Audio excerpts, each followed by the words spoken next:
Hi guys, welcome back to another stock-based video. In this video we'll be going through some strategies, 3 of them to be exact.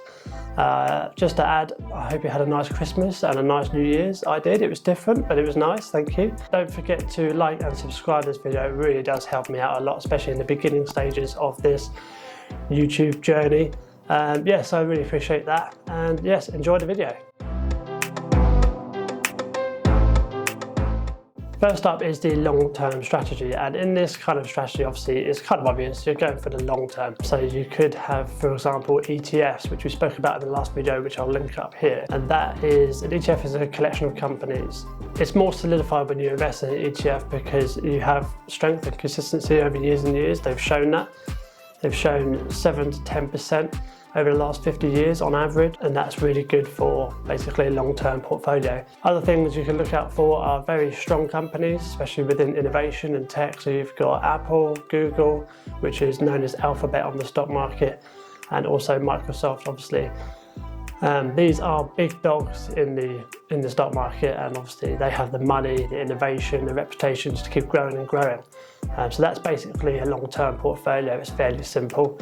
You're investing for the long term, 20, 30 years, you know? So high growth stocks are up next. High growth stocks are probably, to me, the most important, or most exciting at least, because they are the future, in my opinion. So they are involved in certain industries such as electric vehicles, renewable energy, just general kind of innovation and tech, etc. I do have a high growth portfolio myself.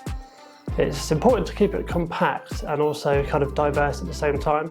So for me, I've got 7 to 8 companies. I'll show them up here, and you can see the percentages, which we'll talk about in a second. For me, to keep it compact is easier to keep on top of, really. So obviously keeping up the news, the sales, etc. And going back to the percentages, which I've just showed you, obviously you might have noticed, I'll pop back up, you might have noticed that Tesla has quite a big percentage. For me personally, I'd like to keep 2 or 3 companies, kind of a minimum of 50 to 75% of the portfolio.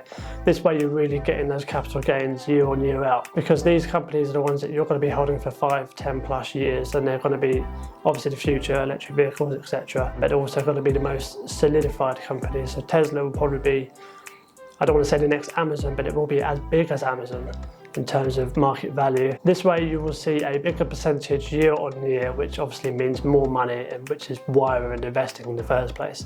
If you can make more money per year, then obviously we're just doing quite well as investors, and that's basically the ultimate goal as an investor, at least in my perspective. So yeah, that's basically high growth portfolios for me. Last up on the strategy list is a dividend strategy.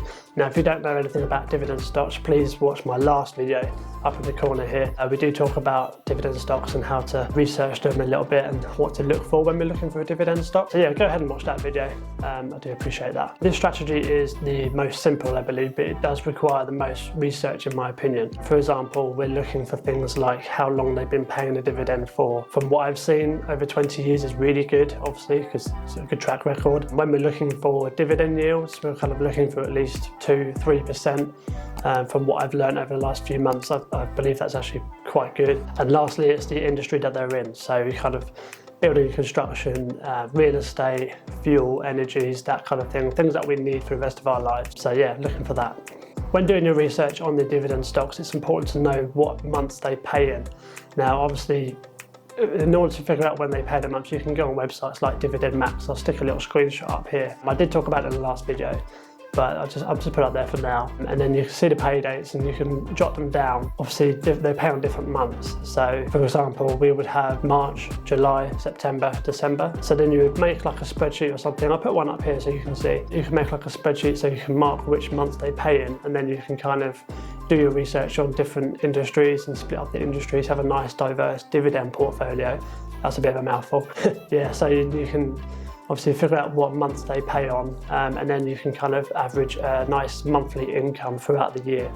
Obviously, depending on how much money you're starting with, it might be pennies at first, but if you turn on the auto invest option, which you can do on Trading 212, you can then obviously that would be reinvested into that portfolio, and therefore you'd be gaining more money over time. And this really does soon rack up from what I've heard.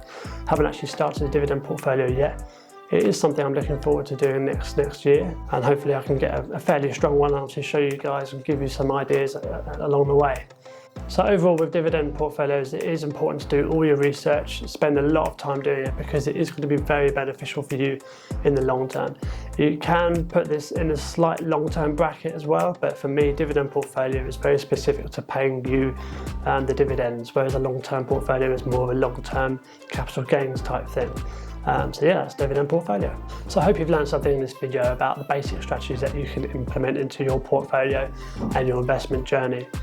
Just to recap, they are the long-term portfolio, the high-growth portfolio, and the dividend portfolio. I'll put up some pros and cons up here on the side here, and just to note, kind of go over what they are. It is important to note that you can mix different portfolios, but I would probably give it a couple of months, give yourself some experience within the field of investing until you start branching off to different portfolios, just because it can get really confusing at the beginning. See, I've only been doing it for 3 months, and I'm only just starting to go into a dividend portfolio in the next couple of months. At the moment, I only have a high growth portfolio / long term, I suppose. But yeah, and if you were to do that, I would probably recommend using different brokers. So you've got Free Trade, Trading 212. There's loads of different websites that you can do it on as well. So yeah, that's my tips for that. Before I go, guys, don't forget to sign up to Trading 212 using my link below. You will get a free share worth up to £100 after depositing just £1. If you've already created an account, you can also go to the use promo code section and enter the code, which is also down in my description. Yes, don't forget to like and subscribe to this video. It really helps me out, and you can keep up with my investing tutorials or just general wealth videos. Yes, I'll see you in 2021. Stay safe, take care, and wear a mask.